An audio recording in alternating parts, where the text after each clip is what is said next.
প্রিয় দর্শক, আসসালামু আলাইকুম। দর্শক, আপনাদের প্রীতি ও শুভেচ্ছা জানিয়ে শুরু করছি আমাদের আজকের প্রতিবেদন। তো দর্শক, আজকে আমরা এক অসহায় মেয়ের গল্প তুলে ধরব, যার নাম হচ্ছে সালমা।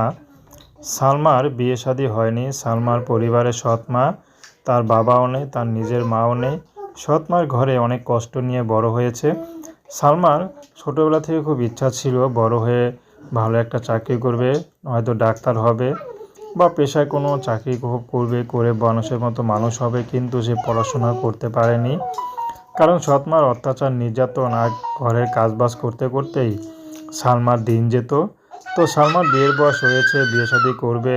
তার বয়সী মেয়েরা বিয়ে শাদী করে ঘর সংসার করছে, কিন্তু সালমার এখনও বিয়ে হচ্ছে না, কারণ সৎমা চায় না সালমাকে বিয়ে শাদী দিতে, ঘরে বান্দিগিরি করে রাখতে চায়। তো এই জন্য সালমা এখন ইউটিউবে এসেছে, যদি ভালো একটা জীবনসঙ্গী পায়, সে যে বয়সের হোক, সালমা বিয়ে শাদী করতে রাজি আছে। সালমার ব্যক্তিগত কোনো পছন্দ নেই। সালমা চাচ্ছে বিয়ে করে সৎ মায়ের কাছ থেকে অন্তত দূরে চলে যেতে। সে পুরুষটি বিবাহিত হোক, বয়স্ক হোক আর প্রবাসে থাকুক। তো সালমার ব্যক্তিগত কোনো পছন্দ নেই, যে তাকে ভালোবেসে আপন করে নিতে পারবে, সালমা তাকে বিয়ে শাদী করবে। তো দর্শক, এই ছিল সালমার জীবনের সংক্ষিপ্ত জীবন কাহিনী। তো প্রেম, ভালোবাসা, সাহায্য, সহযোগিতা, বিয়ে শাদী করা একান্ত আপনাদের ব্যক্তিগত ব্যাপার।